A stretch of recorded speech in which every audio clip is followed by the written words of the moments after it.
Chaque avancée scientifique raconte une nouvelle histoire. Et ce sont ces histoires, piquantes ou vertigineuses, que nous aimons raconter dans les pages d'Epsilon, le nouveau magazine d'actualité scientifique. Chaque semaine, je vous embarque dans l'enquête d'un journaliste de la rédaction. Je suis Valérie Greffoz et vous écoutez le podcast d'Epsilon. J'ai vu à l'instant, ils répondent, ils t'obéissent. Il faut pousser l'expérience, passer à l'étape suivante. On parle d'animaux sauvages. Crois-moi, t'en voudrais pas sur le terrain. Je viens de le voir de mes yeux. Un véritable lien entre l'homme et la bête. Dans cet épisode, on se pose une question un peu incongrue. Mais pourquoi nos compagnons animaux sont-ils des chiens, des chats, des chevaux ? D'accord, donc c'est comme ça que ça va se passer. C'est vrai ça, les cow-boys auraient pu monter des zèbres. Le soir, on aurait retrouvé notre fidèle renard à la maison. Et à table, on aurait dégusté d'énormes cuisses de casoar, ce cousin de l'autruche. Mais non. Pourquoi donc ? Je préfère vous le dire tout de suite. L'éléphant n'est pas à vendre. Dumbo ne volera que pour nous, que pour le cirque Médicis. Archéologues et généticiens se sont emparés de la question. Et aujourd'hui, grâce à de nouveaux outils d'analyse, ils sont en train de comprendre cette domestication animale qui a changé la face du monde. Comment l'humain a fait sa sélection pour élever certains animaux en captivité et laisser les autres s'ébattre librement dans la nature. Depuis combien de temps est-il attaché 3 jours, mon colonel. Bien. Qu'on m'apporte mes éperons et ma cravache. Parfois, il y a eu des essais ratés. Certains animaux s'avèrent même résistants à toutes les tentatives. Mais d'autres fois, il s'en est fallu peu pour qu'une espèce sauvage ne s'installe définitivement dans nos maisons. Notre journaliste Vincent Nouriga a parlé à ces spécialistes de la relation humain-animal. Vincent, d'après ton enquête, il y a quand même des critères évidents pour qu'un animal puisse être élevé en captivité. C'est sûr qu'il vaut mieux avoir affaire à un animal sociable, qui soit capable de se reproduire dans des conditions de promiscuité, qui tolère la présence de l'homme, qui ne soit pas trop stressé, et qui se montre évidemment le moins agressif possible. Récemment, des chercheurs ont trouvé des tentatives d'élevage du casoar en Nouvelle-Guinée il y a plusieurs milliers d'années. Le casoar, c'est l'oiseau le plus dangereux du monde. Ses griffes peuvent infliger des blessures tout à fait mortelles. Bon, cette tentative a échoué. On a le même problème avec le zèbre aussi, qui est trop farouche, qui est toujours sur le qui-vive et dont les ruades sont capables de briser la mâchoire d'un lion. Les hommes ont aussi tenté de domestiquer le lapin d'Amérique, mais contrairement au lapin européen, il s'est révélé trop solitaire et bagarreur. Ça a échoué également. D'accord, mais finalement, les chevaux sont craintifs. Les aurochs, les ancêtres des vaches, étaient très dangereux.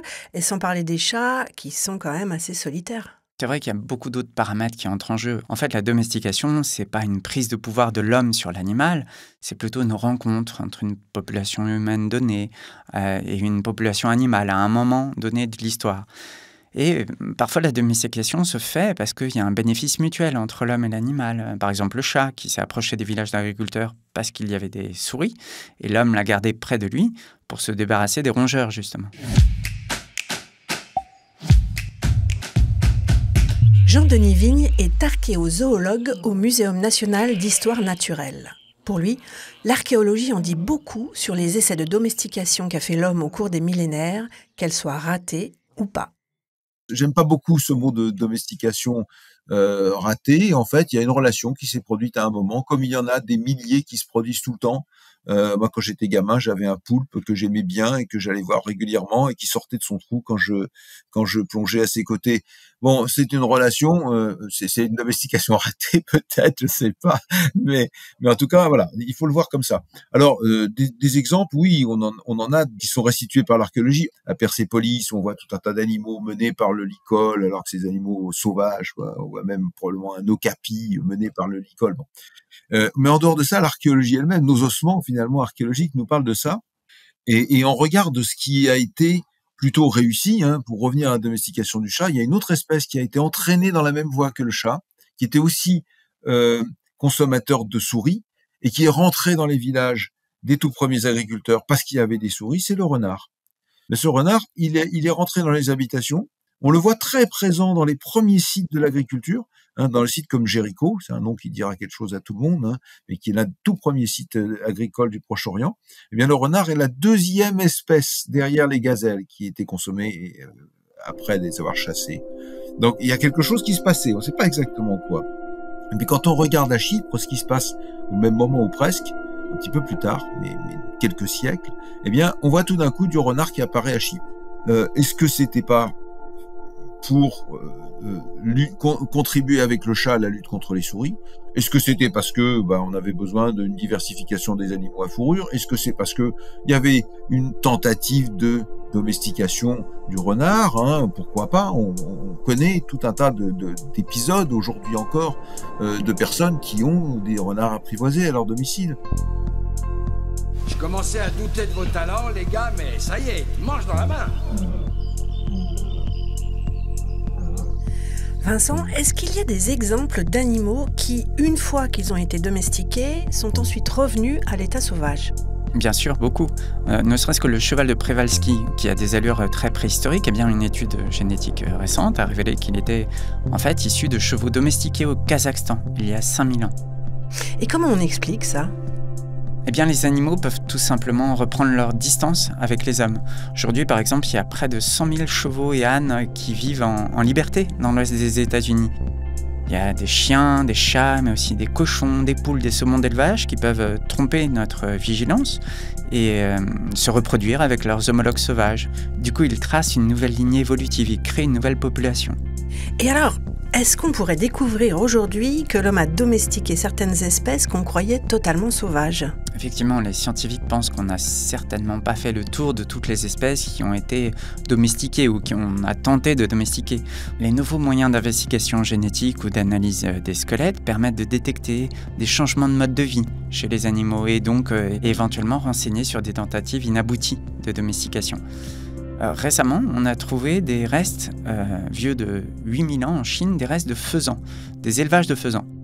Les faisans ont donc été domestiqués, plus ou moins domestiqués à l'époque, mais ces élevages n'ont pas perduré. Alors on ne sait pas trop pourquoi, peut-être à cause du comportement cannibale des faisans, du coup difficile à élever, mais bon, c'est difficile à dire pourquoi le faisan n'a pas remplacé le poulet dans nos assiettes.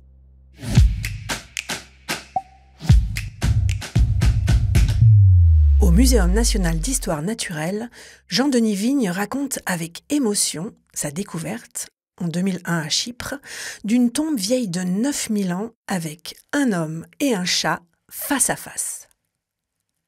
Nous étions en train de fouiller sur le site de Chilorokambos, qui était à l'époque le plus ancien site néolithique et d'occupation humaine de l'île de Chypre. Et on avait découvert une tombe. Un des fouilleurs m'a apporté un seau, parce que moi j'étais à l'autre bout du site, il m'a apporté un seau, il m'a dit ils sont en train de trouver des os de petites bêtes là-bas dans la tombe. Je dis comment, quoi? J'ai immédiatement galopé comme un fou, couvert les 500 mètres qui me séparaient du lieu principal. Et quand j'ai vu ce qui se passait, j'ai dit tout de suite on élargit la fouille et on regarde ce que c'est que ces petits os, parce que j'ai tout de suite compris qu'il y avait un animal entier enterré avec un autre animal entier qui est l'homme. Ça a un sens. Dans les tombes, on trouve souvent des bois de cerf ou des extrémités de pattes de mouton ou quelque chose qui est l'animal, certes, mais c'est son image symbolique qui est déposée. Alors que là, c'était l'individu qui était déposé, l'individu chat qui était déposé au même titre qu'un individu homme. Au moment de la mort de l'homme, on a sacrifié ce chat et on l'a placé dans une position, disons, aux côtés de l'homme, et les deux individus se regardaient face à face. Donc il y avait, en dépit de la très mauvaise conservation, il y avait quand même un caractère assez émouvant dans cette mise en scène funéraire. Ce qui était évident pour nous, c'est que on avait là la preuve la plus ancienne d'un lien très fort entre chat et homme.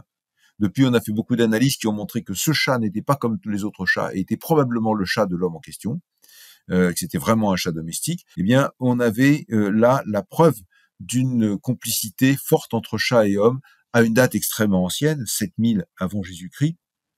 Alors que jusqu'à présent, on ne connaissait de complicité forte entre hommes et chats qu'en Égypte, aux alentours de 1500-1700 avant notre ère.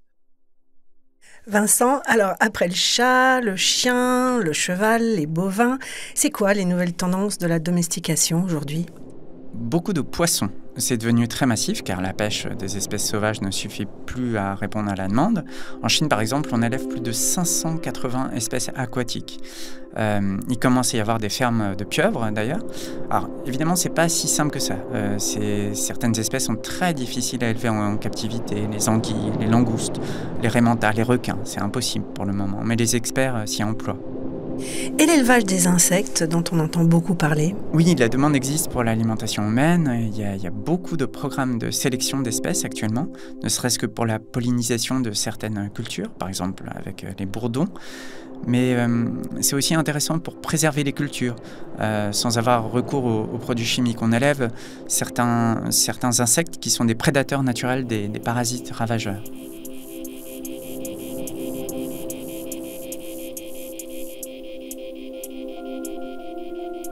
Et est-ce que, par la manipulation génétique, l'homme pourrait, aujourd'hui, domestiquer des espèces qui lui ont toujours résisté ? C'est vrai qu'avec les ciseaux moléculaires, tous ces nouveaux outils génétiques, les scientifiques arrivent aujourd'hui à domestiquer très rapidement des espèces végétales qui étaient restées sauvages jusqu'à présent. Il y a des espèces délaissées de tomates, de riz, de kiwis. La question ne se pose pas encore ouvertement pour les animaux, ça reste un tabou, mais j'ai discuté avec des scientifiques qui pensent que ça pourrait être envisageable. Bon, alors, prêt à chevaucher un zèbre? À sortir un renard au parc? À manger du casoar? La domestication nous réserve encore pas mal de surprises.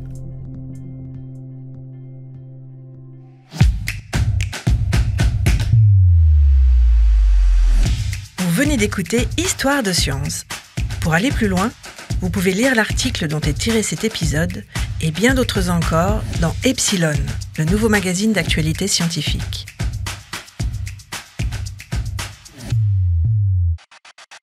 Et rendez-vous la semaine prochaine pour une nouvelle Histoire de science.